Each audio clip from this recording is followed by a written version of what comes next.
Humanities കഫേയുടെ പുതിയൊരു ക്ലാസ്സിലേക്ക് ഏവർക്കും സ്വാഗതം. നമ്മളിപ്പോൾ നോക്കാൻ പോകുന്നത് +1 +2 ഇംഗ്ലീഷിൽ നമുക്ക് എക്സാമിന് ചോദിക്കുന്ന സെമിനാർ റിപ്പോർട്ടിൻ്റെ ഫോർമാറ്റാണ് പഠിക്കാൻ വേണ്ടിയിട്ട് പോകുന്നത്. അപ്പോൾ സെമിനാർ റിപ്പോർട്ട് മാത്രമല്ല, ആർട്ടിക്കിൾ റൈറ്റപ്പ് തുടങ്ങിയുള്ള കുറച്ച് കാര്യങ്ങളുടെ അതൊക്കെ എങ്ങനെയാണ് എഴുതേണ്ടതെന്ന് ഉള്ളത് കൂടി നമ്മൾ പറയുന്നുണ്ട്. പക്ഷേ ഫസ്റ്റ് നമുക്ക് സെമിനാർ റിപ്പോർട്ട് നമുക്ക് പഠിക്കാം. ഓക്കെ, അപ്പോൾ സെമിനാർ റിപ്പോർട്ട് എന്ന് വെച്ചിട്ടുണ്ടെങ്കിൽ ഏതെങ്കിലും ഒരു വിഷയവുമായി ബന്ധപ്പെട്ട് ഏതെങ്കിലും ഒരു തീമുമായിട്ട് ബന്ധപ്പെട്ട് ഒരു സെമിനാർ നടന്നു. ഓക്കെ, ആ സെമിനാർ നടന്നത് ഓക്കെ അതിൻ്റെ ആ ഒരു സെഷൻ എങ്ങനെയായിരുന്നു എന്നുള്ളത് ബേസ് ചെയ്തിട്ട് നമ്മൾ എഴുതുന്ന റിപ്പോർട്ടാണ് സെമിനാർ റിപ്പോർട്ട്. അതെങ്ങനെയാണ് ആ സെമിനാർ കണ്ടക്ട് ചെയ്യപ്പെട്ടത് അതിനെക്കുറിച്ച് എഴുതുന്ന ഒരു റിപ്പോർട്ടാണ് സെമിനാർ റിപ്പോർട്ട് എന്ന് പറയുന്നത്. ഓക്കെ, നമ്മൾ എന്താണ് ആദ്യമേ തന്നെ നമുക്ക് ഇപ്പോൾ ഞാനൊരു എക്സാമ്പിൾ വെച്ചിട്ട് തന്നെയാണ് അതിൻ്റെ ഒരു ഫോർമാറ്റിലോട്ട് പറയുന്നത്. അപ്പോൾ നിങ്ങൾക്ക് കുറച്ചുകൂടി ക്ലാരിറ്റി കിട്ടുമല്ലോ. അപ്പോൾ നമുക്ക് ക്വസ്റ്റ്യൻ ചോദിക്കുന്നത് ഇങ്ങനെയായിരിക്കും. ഇപ്പോൾ ഏതെങ്കിലും ഒരു ടോപ്പിക്ക് ഞാനിപ്പോൾ ഇവിടെ എക്സാമ്പിളായിട്ട് എടുത്തിട്ടുള്ളത് ഡ്രഗ്സ് റിലേറ്റ് ചെയ്തിട്ടാണ്. നമുക്കൊരു ചാപ്റ്ററും പഠിക്കാനുണ്ടല്ലോ +2കാർക്ക്. ഓക്കെ, അപ്പോൾ ആ ഡ്രഗ്സ് റിലേറ്റ് ചെയ്തിട്ട് ഒരു സെമിനാർ നമ്മുടെ സ്കൂളിൽ നടന്നു. ഓക്കെ, സ്കൂളിൽ നടന്നു. അപ്പോൾ അതുമായിട്ട് റിലേറ്റ് ചെയ്തിട്ട് ഒരു സെമിനാർ റിപ്പോർട്ടാണ് ഞാനിവിടെ എക്സാമ്പിളായിട്ട് കൊടുത്തിട്ടുള്ളത്. ഓക്കെ, സോ സംഭവം നമ്മൾ മനസ്സിലാക്കേണ്ട കാര്യം, ആ സെമിനാർ ഓൾറെഡി കഴിഞ്ഞതാണ്. അതിനെ നമ്മൾ പിന്നെ റിപ്പോർട്ടായിട്ട് അവതരിപ്പിക്കുന്നതാണ് ഈ ഒരു റിപ്പോർട്ട് എന്ന് പറയുമ്പോൾ. ഓക്കെ, അപ്പം നമുക്ക് ആദ്യമേ തന്നെ പ്രോഗ്രാം സ്കെഡ്യൂൾ എന്ന് പറഞ്ഞിട്ട് ഒരു കാര്യം നമുക്കൊരു സെക്ഷനായിട്ട് എഴുതാം. അതായത് ഇതിൻ്റെ ഒരു അജണ്ട എങ്ങനെയായിരുന്നു, പ്രോഗ്രാം എങ്ങനെയാണ് കണ്ടക്ട് ചെയ്യപ്പെട്ടത് എന്നുള്ള കാര്യം. ഓക്കെ, അപ്പോൾ ആദ്യമേ തന്നെ പ്രെയർ, എല്ലാ ഫങ്ഷൻസും ഈശ്വര പ്രാർത്ഥനയോട് കൂടിയാണല്ലോ ആരംഭിക്കുക. അപ്പോൾ നമുക്ക് പ്രെയർ സോങ് കൊടുക്കാം. സ്കൂൾ കൊയർ ആണ് അല്ലെങ്കിൽ സ്റ്റുഡൻസ് ആണ്, അങ്ങനെ എന്തെങ്കിലും നിങ്ങൾക്ക് ഇഷ്ടമുള്ളതുപോലെ വയ്ക്കാം. പിന്നെ വെൽക്കം അഡ്രസ്സ് ആരാണ് പറയുന്നത്, ഐശ്വര്യ എന്ന് പറഞ്ഞിട്ടൊരു പേരാണ് കൊടുത്തിട്ടുള്ളത്. സോ ഇത് നിങ്ങൾക്ക് എന്താണ് ഇഷ്ടമുള്ള പേര് കൊടുക്കുക. ഇനാഗുറേഷൻ ആരാണ്, അത് സ്കൂൾ പ്രിൻസിപ്പൽ. ഇപ്പോൾ സ്കൂളിൽ വെച്ചിട്ടുള്ള ഫംഗ്ഷൻ ആയതുകൊണ്ട് സ്കൂൾ പ്രിൻസിപ്പൽ നമ്മൾ കൊടുത്തിട്ടുണ്ട്. പിന്നെ പേപ്പർ പ്രസൻറ്റേഷൻ, അതായത് സെമിനാർ ആവുമ്പോൾ അതിനകത്ത് എന്തുണ്ടാവും, ആ ഒരു വിഷയവുമായി ബന്ധപ്പെട്ട് പേപ്പർ പ്രസൻറ്റേഷൻ ചെയ്യുന്നുണ്ടായിരിക്കും അല്ലേ. അതായത് ഇപ്പോൾ സെമിനാർ ഇപ്പം നമ്മൾ എക്സാമ്പിൾ വെച്ചിട്ട് പറയുകയാണെങ്കിൽ ഡ്രഗ്സ് ആയിരുന്നു, അപ്പോൾ ഡ്രഗ്സ് റിലേറ്റ് ചെയ്തിട്ട് പേപ്പർ പ്രസൻറ്റേഷൻ വരുന്നുണ്ട്. ഓക്കെ, അപ്പോൾ അത് നമ്മൾ അങ്ങനെ അസ്യൂം ചെയ്ത് വെക്കുന്നതാണ്. Paper presentation സേജസസ്. ഓക്കെ, അതും ഒരാളുടെ പേരാണ് കേട്ടോ. ഇനി ഓപ്പൺ ഫോറം എന്ന് വെച്ചിട്ടുണ്ടെങ്കിൽ എന്താണെന്ന് വെച്ചിട്ടുണ്ടെങ്കിൽ ഇത് മസ്റ്റായിട്ട് നിങ്ങൾ കൊടുക്കുക. ഓപ്പൺ ഫോറം സെഷൻ എന്ന് വെച്ചിട്ടുണ്ടെങ്കിൽ ഈ ആൾ ഇപ്പോൾ സേജ് എന്ന് പറയുന്ന വ്യക്തി പേപ്പർ പ്രസൻറ്റ് ചെയ്തു, മീൻസ് പേപ്പർ അവതരിപ്പിച്ചു, ഡ്രഗ് റിലേറ്റ് ചെയ്തിട്ട് പേപ്പർ അയാൾക്ക് പറയാനുള്ള കാര്യങ്ങളൊക്കെ പറഞ്ഞു. ഓക്കെ, അപ്പോൾ അതുമായിട്ട് റിലേറ്റ് ചെയ്തിട്ട് ഈ കേട്ടുകൊണ്ടിരുന്ന ഓഡിയൻസിന് എന്തെങ്കിലും ഡൗട്ട്സ് വന്നിട്ടുണ്ടെങ്കിൽ അതൊക്കെ ക്ലാരിഫൈ ചെയ്യാനുള്ള ടൈമാണ് ഓപ്പൺ ഫോറം സെഷൻ എന്ന് പറയുന്നത്. സോ അതാണ് ഓപ്പൺ ഫോറം. പിന്നെ കൺക്ലൂഷൻ പറഞ്ഞത് മോഡറേറ്റർ ആയിരുന്നു. ഈ ഒരു സെമിനാറിൻ്റെ മോഡറേറ്റർ ആണ് കൺക്ലൂഷൻ പറയുന്നത്. വോട്ട് ഓഫ് താങ്ക്സ് പറഞ്ഞത് ഷെർഫിയ എന്ന് പറഞ്ഞ വേറൊരു വ്യക്തിയാണ് എന്താണ് വോട്ട് ഓഫ് താങ്ക്സ് പറഞ്ഞത്. ഓക്കെ, അപ്പോൾ ഇങ്ങനെ നമുക്കൊരു പ്രോഗ്രാം സ്കെഡ്യൂൾ കൊടുക്കാം. എനിക്ക് തോന്നുന്നു എല്ലാ ടീച്ചേഴ്സും ചിലപ്പോൾ ഈ സ്കെഡ്യൂൾ ആദ്യം കൊടുക്കണമെന്ന് പറയത്തില്ല.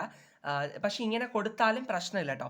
എൻ്റെ ഒരു അഭിപ്രായത്തിൽ എന്താണ്, ഇങ്ങനെ കൊടുക്കുമ്പോൾ കുറച്ചുകൂടി ആ കാര്യങ്ങൾ എന്താണെന്നുള്ളത് പെട്ടെന്ന് ഇത് കാണും, എന്നിട്ട് നമ്മൾ റിപ്പോർട്ട് ചെയ്ത് തുടങ്ങുന്നതായിരിക്കും ഏറ്റവും നല്ലത്. അല്ല, ഇനി സ്കെഡ്യൂൾ നിങ്ങൾക്ക് കൊടുക്കാൻ പറ്റില്ല എന്നുണ്ടെങ്കിൽ കൊടുക്കണ്ട, കുഴപ്പമില്ല, റിപ്പോർട്ടായിട്ട് നേരെ എഴുതി തുടങ്ങിയാലും പ്രശ്നമൊന്നുമില്ല. ഓക്കെ, ഇങ്ങനെയും ഒരു ഫോർമാറ്റ് ഉണ്ട്. സ്കെഡ്യൂൾ ആദ്യം ഇങ്ങനെ എഴുതിയിട്ട് പിന്നെ നമുക്ക് റിപ്പോർട്ട് കറക്റ്റ് പാരഗ്രാഫായിട്ട് അങ്ങനെ എഴുതി പോവാം. അല്ല, സ്കെഡ്യൂൾ കൊടുത്തില്ല എന്നുണ്ടെങ്കിൽ കൊടുക്കണ്ട. ഓക്കെ, അത്രയേ ഉള്ളൂ. പിന്നെ എവിടെ ഈ പേരുകളൊക്കെ കണ്ടിട്ട് ഇതെന്താണെന്നറിയോ സംഭവം, ഇത് ആക്ച്വലി എൻ്റെ +2 ഇംഗ്ലീഷ് നോട്ടാണ് കേട്ടോ. അപ്പോൾ ഞാൻ കഴിഞ്ഞ കൊല്ലം +2 പഠിക്കുന്ന ടൈമിൽ നമ്മളെ ക്ലാസ്സിൽ തന്നെ ഈ ഡ്രഗ്സ് റിലേറ്റ് ചെയ്തിട്ട് സെമിനാർ ചെയ്തിട്ടുണ്ടായിരുന്നു. ഓക്കെ, അപ്പോൾ അത് റിലേറ്റ് ചെയ്തിട്ട് നമ്മളെല്ലാം ഒരുമിച്ചിരുന്നിട്ടാണ്. അപ്പോൾ അന്നേരം ഈ പറഞ്ഞ പോലെ എന്താണ് ഈ വച്ചിട്ടുള്ള പേരുകളൊക്കെ എൻ്റെ ക്ലാസ്സിലുണ്ടായിരുന്ന ഓരോ കുട്ടികളുടെ പേര് തന്നെയാണ് കേട്ടോ. ഇതിൽ ഈ പേപ്പർ പ്രസൻറ്റേഷൻ സേജ് എന്ന് കിടക്കുന്ന പേര് അത് എൻ്റെ പേരാണ്. ഞാനായിരുന്നു അന്ന് പേപ്പർ പ്രസൻറ്റേഷൻ ചെയ്തിട്ടുണ്ടായിരുന്നത്. ഓക്കെ, അപ്പോൾ എന്താണ് ഈ പേരുകൾ എന്താണ് നിങ്ങൾക്ക് ഇഷ്ടമുള്ള പേര് കൊടുക്കാം, ഈസി ആയിട്ടുള്ള സിമ്പിൾ ആയിട്ടുള്ള പേരുകൾ കൊടുക്കുക. ഇപ്പോൾ പിന്നെ ഞാൻ ഓൾറെഡി കറക്റ്റായിട്ട് ആ നോട്ട് എൻ്റെ കയ്യിൽ ഉണ്ടായിരുന്നത് കൊണ്ടാണ് വീഡിയോ ചെയ്യാനായിട്ട് ഇങ്ങനെ കമൻസ് വന്നപ്പോൾ പെട്ടെന്ന് പിന്നെ ഇത് വെച്ചിട്ട് തന്നെ ചെയ്യാമെന്ന് വിചാരിച്ചത്. ഓക്കെ, അതാണ് ഞാൻ പേരുകളൊന്നും വേറെ ചേഞ്ചസ് വരുത്താത്തത് കേട്ടോ. അപ്പോൾ എന്തായാലും നിങ്ങൾക്ക് ഇഷ്ടമുള്ള പേരുകൾ കൊടുക്കാം. ഓക്കെ, അപ്പോൾ നമുക്കിനി കറക്റ്റായിട്ട് ആ റിപ്പോർട്ടിലോട്ട് പോകാം. അപ്പോൾ നമുക്ക് സെമിനാർ റിപ്പോർട്ട് എന്ന് പറഞ്ഞിട്ട് ഹെഡിങ് കൊടുത്തിട്ട് ഇനി പാരഗ്രാഫ് തിരിച്ചാണ് നമ്മൾ മാർക്ക് അനുസരിച്ച് എഴുതി വന്നാൽ മതി. അപ്പോൾ ഞാനൊന്ന് വായിക്കാം കേട്ടോ, ഫുള്ളായിട്ട് വായിക്കാം. എ സെമിനാർ ഓൺ, ഇതാണ് നമ്മുടെ topic, the vicious web of drugs spoils the dreams and lives of the young. Okay, ഇത് നമ്മുടെ ടെക്സ്റ്റ് ബുക്കിൽ തന്നെയുള്ള ടോപ്പിക്കാണ് കേട്ടോ. ഇതാണ് ഇത്രയും ഈ ഇൻവെർട്ടർ കോമയ്ക്ക് അകത്തിട്ടുള്ളതാണ് ഈ ഒരു ടോപ്പിക്ക്, നമ്മുടെ സെമിനാറിൻ്റെ topic. Okay, was conducted in our school under the auspicious of +2 humanities group on 7th September 2024. Okay, ഡേറ്റും ആരാണ് കണ്ടക്ട് ചെയ്തത് ഇതൊക്കെ നിങ്ങളുടേതായിട്ടുള്ള രീതിക്ക് അനുസരിച്ച് നമ്മുടെ ക്വസ്റ്റ്യൻ അനുസരിച്ചൊക്കെ നിങ്ങൾക്ക് ചേഞ്ച് ചെയ്ത് എഴുതാം. ഞാൻ ജസ്റ്റ് ഒരു എക്സാമ്പിൾ മാത്രമാണ് കാണിക്കുന്നത് കേട്ടോ. The seminar was inaugurated by the school principal. Okay, inauguration ചെയ്തത് പ്രിൻസിപ്പൾ ആയിരുന്നു. പിന്നെ എന്താണ് the moderator of the seminar was Anju. Okay, ഇതിൻ്റെ മോഡറേറ്റർ എന്ന് സെമിനാറിൻ്റെ മോഡറേറ്റർ അഞ്ജു ആയിരുന്നു മോഡറേറ്റർ എന്ന് പറയുന്നുണ്ട്. പിന്നെ നിങ്ങൾക്ക് വേണമെങ്കിൽ ഈ പ്രെയർ സോങ് ഇല്ലേ, അത് നിങ്ങൾക്ക് കൊടുക്കാം. സ്കൂൾ കൊയർ പ്രെയർ സോങ്ങോട് കൂടിയാണ് ആരംഭിച്ചത്, അങ്ങനെ ഒരു സെൻറ്റൻസ് വേണമെങ്കിൽ കൊടുക്കാം. ഓക്കെ, പിന്നെ ഇനി നെക്സ്റ്റ് പാരഗ്രാഫായിട്ട് കൊടുക്കുന്നത് the seminar was conducted at the school ഓഡിറ്റോറിയത്തിൽ വെച്ചിട്ടാണ് സെമിനാർ നടന്നത്. ഓക്കെ, എവിടെ നടന്നു എന്ന് നമ്മളവിടെ പറഞ്ഞു. ഇനി the seminar begun with a prayer by students. Okay, അത് നമ്മളെവിടെ കൊടുത്തിട്ടുണ്ട്. ഇനി after the welcome address by Aishwarya. Okay, the is welcome address നമ്മൾ ഓൾറെഡി മുകളിൽ എഴുതിയിട്ടുണ്ടായിരുന്നല്ലോ ഏത് കുട്ടിയാണ് പറയുന്നത് എന്നുള്ളത്. സോ വെൽക്കം അഡ്രസ്സിന് ശേഷം master siege presented the seminar paper. Okay, അതെൻ്റെ പേര് തന്നെയാണ് കേട്ടോ. അപ്പോൾ എന്താണ് സെയ്ജ് എന്ത് ചെയ്തു, പേപ്പർ പ്രസൻറ്റേഷൻ ചെയ്തു എന്ന് പറയുന്നുണ്ട്. സെമിനാർ പേപ്പർ പ്രസൻറ്റ് ചെയ്തു. In his seminar paper he mentioned all the significant facts and theories regarding drug abuse. Okay, അപ്പോൾ ഡ്രഗ് റിലേറ്റ് ചെയ്തിട്ടാണല്ലോ, അപ്പോൾ നമുക്ക് ടോപ്പിക്ക് റിലേറ്റ് ചെയ്തിട്ട് നിങ്ങൾക്ക് അങ്ങനെയൊക്കെ കൊടുക്കാവുന്നതാണ് കേട്ടോ. ഇപ്പോൾ ഇവിടെ ഡ്രഗാണ്. ഇനി എൻവയോൺമെൻറ്റ് റിലേറ്റ് ചെയ്തിട്ടാണ് ഒരു സെമിനാർ റിപ്പോർട്ട് എഴുതാൻ പറയുന്നുണ്ടെങ്കിൽ എൻവയോൺമെൻറ്റ് റിലേറ്റ് ചെയ്തിട്ടുള്ള കാര്യങ്ങൾ നമുക്ക് കോണ്ടൻസ് അവിടെ ആഡ് ചെയ്യാവുന്നതാണ് കേട്ടോ. ഇനി he also highlighted the need to create awareness against drug abuse among youngsters. Okay, യങ്സ്റ്റേഴ്സിനിടയിൽ ഈ ഡ്രഗ് അബ്യൂസ് റിലേറ്റ് ചെയ്തിട്ടുള്ള അവയർനെസ് എങ്ങനെ ക്രിയേറ്റ് ചെയ്യാം ആ കാര്യമൊക്കെ അയാൾ പറഞ്ഞു തന്നു എന്ന് പറയുന്നുണ്ട്. ഇനി നെക്സ്റ്റ് പറയേണ്ടത് ഓപ്പൺ ഫോറം സെഷനാണ്. In the open forum session ഇത് നിങ്ങൾ പ്രത്യേകം ശ്രദ്ധിക്കട്ടെ, ഇങ്ങനെ ഒരു കാര്യം, ഈ ഒരു ടേം നിങ്ങൾ ഓർത്ത് വെച്ചേക്കണം. Some of the participants raised questions and doubts. Open forum സെഷനിൽ, അതായത് ഓപ്പൺ ഫോറം സെഷൻ എന്ന് പറയുമ്പോൾ എന്താണ്, ആ പേപ്പർ പ്രസൻറ്റേഷന് ശേഷമാണ് വരുന്നത്. ഓക്കെ, അതായത് എന്താണ് പേപ്പർ പ്രസൻറ്റ് ചെയ്തതിന് ശേഷമാണ് ഓപ്പൺ ഫോറം സെഷൻ വരുന്നത്. അതിനകത്ത് ഈ ഓഡിയൻസ് പാർട്ടിസിപ്പൻസ് എന്ത് ചെയ്തു, ചില ഡൗട്ട്സും ക്വസ്റ്റ്യൻസും ഒക്കെ സെയ്ജിനോട് ചോദിച്ചു എന്ന് പറയുന്നുണ്ട്. ഇനി master siege replied with relevant statements and illustrations.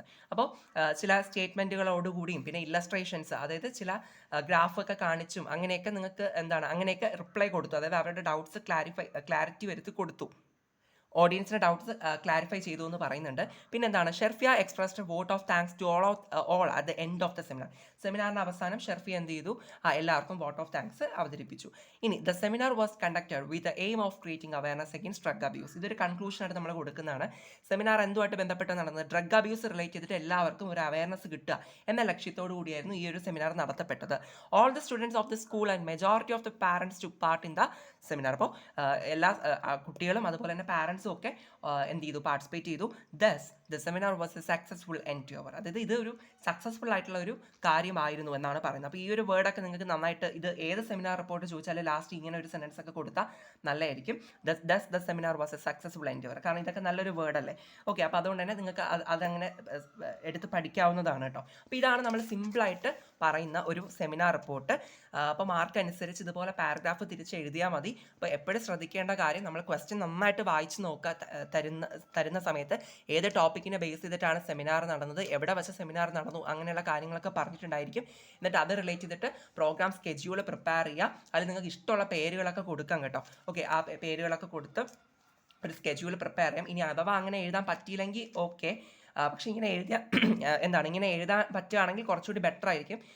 കാരണം അത് കുറച്ചുകൂടി ഒരു നീറ്റായിട്ട് വരും നമ്മുടെ റിപ്പോർട്ട്. പിന്നെ സെമിനാർ റിപ്പോർട്ടിൽ നിന്ന് സ്പെഷ്യലായിട്ട് നമ്മൾ എഴുതിയിട്ട് പാരഗ്രാഫ് കണക്കാക്കി ഈ സ്കെഡ്യൂളിൽ നമ്മൾ പറഞ്ഞിട്ടുള്ള കാര്യങ്ങളെ തന്നെ എക്സ്പാൻഡ് ചെയ്ത് എഴുതിപ്പോയാൽ മാത്രം മതിയാവും. ഓക്കെ, അപ്പോൾ നിങ്ങൾക്കിത് വായിച്ച് പറഞ്ഞപ്പോൾ എന്തെങ്കിലുമൊക്കെ മനസ്സിലായിട്ടുണ്ടെന്ന് തന്നെയാണ് ഞാൻ വിശ്വസിക്കുന്നത്. ഇനി എന്തെങ്കിലും ഡൗട്ട്സ് വന്നിട്ടുണ്ടെന്നുണ്ടെങ്കിൽ എന്ത് ചെയ്യുക, കമൻറ്റ് സെക്ഷനിൽ അറിയിക്കുക, ഞാൻ റിപ്ലൈ തരാം. ഓക്കെ, ഇനി പലർക്കും ഉള്ള ഡൗട്ടാണ് റൈറ്റപ്പ്, റിവ്യൂ അല്ലെങ്കിൽ summary, article, paragraph writing. Okay, ഇങ്ങനെയൊക്കെയുള്ള ചോദ്യങ്ങൾ വരുമ്പോൾ നമ്മൾ എന്താണ് എഴുതേണ്ടത് എന്നുള്ളൊരു കാര്യം അല്ലേ. അപ്പോൾ ഇത് നിങ്ങൾ മനസ്സിലാക്കുക. ഇതിനൊക്കെയും പ്രത്യേകിച്ച് അങ്ങനെ ഒരു ഫോർമാറ്റ് നമ്മൾ ലെറ്ററിനും ഇമെയിലും ഒക്കെ പഠിക്കുന്ന മാതിരി അങ്ങനെയൊന്നും പറയാനായിട്ടില്ല. പക്ഷേ നിങ്ങൾ ചെയ്യേണ്ട ഒരു കാര്യം, ഈ സംഭവങ്ങൾ എഴുതാൻ വേണ്ടിയിട്ട് വരുമ്പോൾ ഒരു ഹെഡിങ് മസ്റ്റായിട്ടും കൊടുക്കുക. ഓക്കെ, ഇപ്പോൾ 6 മാർക്കിനൊക്കെ ഒരു റൈറ്റപ്പ് ചോദിക്കുകയാണ്, അല്ലെങ്കിൽ റിവ്യൂ അല്ലെങ്കിൽ സമ്മറി ചോദിക്കുകയാണ്, ആർട്ടിക്കിൾ ചോദിക്കുകയാണ് എന്നുണ്ടെങ്കിൽ എന്ത് ചെയ്യുക, മസ്റ്റായിട്ടും എന്താണോ ക്വസ്റ്റ്യൻ അതിനനുസരിച്ചൊരു ഹെഡിങ് നമ്മൾ കൊടുത്തിട്ടുണ്ടാവണം. ഓക്കെ, ക്വസ്റ്റ്യൻ അനുസരിച്ച് സിമ്പിളായിട്ടൊരു ഹെഡിങ് കൊടുക്കുക. എന്നിട്ട് എന്ത് ചെയ്യുക, പാരഗ്രാഫ് തിരിച്ച് ആൻസർ ചെയ്ത് പോവുക. ഓക്കെ, അത് ഞാൻ ഇവിടെ ഒന്നുകൂടി പറയാണ്. അത് വേറെ ഡൗട്ടായിട്ട് നമുക്ക് ഇതിലൊക്കെ ഡൗട്ട് അടിക്കേണ്ട കാര്യം ഇല്ല. ഓക്കെ, ഹെഡിങ് കൊടുക്കുക, പിന്നെ പാരഗ്രാഫ് തിരിച്ച് എഴുതി പോവുക. പാരഗ്രാഫ് തിരിച്ച് എഴുതുന്ന സമയത്ത് മാർക്ക് അനുസരിച്ച് വേണം എഴുതാൻ വേണ്ടിയിട്ട് കേട്ടോ. ഓക്കെ, ആ ഒരു കാര്യം കൂടി നിങ്ങൾ ശ്രദ്ധിക്കുക. ഓക്കെ, എല്ലാത്തിനും ഇത് എല്ലാം സെയിം തന്നെയാണ്. റൈറ്റപ്പ് ആയാലും റിവ്യൂ ആയാലും ആർട്ടിക്കിൾ ആയാലും പാരഗ്രാഫ് റൈറ്റിംഗ് ആയാലും ഒക്കെ ഒരു ക്വസ്റ്റ്യൻ അനുസരിച്ച് ഒരു ഹെഡിങ് കൊടുക്കുക, പിന്നെ പാരഗ്രാഫ് തിരിച്ച് എഴുതി പോവുക, അത്രയേ ഉള്ളൂ. ഇത് എന്താണ്, ഞാൻ ഇന്നലത്തെ വീഡിയോയിലും ജസ്റ്റ് ഇത് ഈ ഒരു കാര്യം പറഞ്ഞായിരുന്നു, പക്ഷേ വീണ്ടും ഇങ്ങനെ ഡൗട്ട്സ് വന്നതുകൊണ്ടാണ് ഞാൻ ഈ ഒരു വീഡിയോയിൽ കൂടെ അതൊന്നുകൂടി ഒന്ന് ക്ലിയർ ചെയ്ത് പോകുന്നത്. ഫോർ എക്സാമ്പിൾ, ഡ്രഗ് അബ്യൂസുമായിട്ട് റിലേറ്റ് ചെയ്തിട്ട് ഒരു ആർട്ടിക്കിൾ പ്രിപ്പയർ ചെയ്യാൻ വേണ്ടിയിട്ട് ചോദിക്കുകയാണെന്നുണ്ടെങ്കിൽ, അതിപ്പോൾ ഒരു 8 മാർക്കിനോ അല്ലെങ്കിൽ 6 മാർക്കിനോ ഒക്കെ അങ്ങനെ ചോദിക്കുകയാണെങ്കിൽ നമ്മൾ എന്ത് ചെയ്യുക, ഡ്രഗ് അബ്യൂസ് റിലേറ്റ് ചെയ്തിട്ട് നമുക്കൊരു ടൈറ്റിൽ കൊടുക്കാം. ഓക്കെ, നല്ലൊരു ടൈറ്റിൽ കൊടുത്തിട്ട് എന്ത് ചെയ്യുക, പാരഗ്രാഫ് മാർക്ക് അനുസരിച്ച് പാരഗ്രാഫ് തിരിച്ച് ആ ഒരു കോൺസെപ്റ്റ്, ആ ഒരു എന്താണ് നമുക്ക് ചോദിച്ചിട്ടുള്ള കാര്യം എന്താണോ അതിനെക്കുറിച്ചുള്ള കണ്ടന്റ് നമ്മൾ പാരഗ്രാഫ് തിരിച്ച് എഴുതി പോയാൽ മതി. വേറെ ഇതിനൊന്നും ഔട്ട്ലൈൻ വരയ്ക്കേണ്ടയോ അങ്ങനെയുള്ള ആവശ്യങ്ങളൊന്നുമില്ല. സിമ്പിളായിട്ട് ഇതുപോലെ ഹെഡിങ് കൊടുത്ത് പാരഗ്രാഫ് തിരിച്ച് എഴുതി പോയാൽ മാത്രം മതിയായിരിക്കും. ക്ലിയർ ആണല്ലോ? ഓക്കെ. പിന്നെ ഒരു കാര്യം പറയേണ്ടത്, ഇനിയിപ്പോൾ പ്ലസ് ടുക്കാർക്ക് ഇംഗ്ലീഷ് എക്സാം വരികയാണ്. അപ്പോൾ ഇംഗ്ലീഷ് എക്സാമിന് എന്തൊക്കെയാണ് പഠിക്കേണ്ടത്, ഇമ്പോർട്ടൻറ്റ് ഡിസ്കോഴ്സസ്, ഗ്രാമർ, അങ്ങനെയുള്ള കാര്യങ്ങളൊക്കെ ഇൻക്ലൂഡ് ചെയ്തിട്ട് നമ്മളൊരു വീഡിയോ ഇന്നലെ ചെയ്തിട്ടുണ്ടായിരുന്നു. ആ വീഡിയോയുടെ ലിങ്ക് ഞാൻ ഡിസ്ക്രിപ്ഷൻ ബോക്സിൽ പിൻ ചെയ്ത് കൊടുത്തേക്കാം. പിന്നെ നമ്മുടെ എന്താണ് പ്ലേലിസ്റ്റ് സെക്ഷനിൽ കയറി കഴിഞ്ഞാൽ നിങ്ങൾക്ക് നമ്മൾ ഇതിന് മുന്നേ ചെയ്തിട്ടുള്ള ഡിസ്കോഴ്സുകളുടെ ഒരു പ്ലേലിസ്റ്റ് ഉണ്ട്, ഗ്രാമർ ടോപ്പിക്സുകളുടെ പ്ലേലിസ്റ്റ് ഉണ്ട്. ഓക്കെ, അപ്പോൾ ഇമ്പോർട്ടൻ്റ് ആയിട്ടുള്ള കുറച്ച് കാര്യങ്ങളൊക്കെ നമ്മൾ വീഡിയോസ് ഇതിന് മുന്നേ ഒക്കെ ചെയ്തിട്ടുണ്ട്.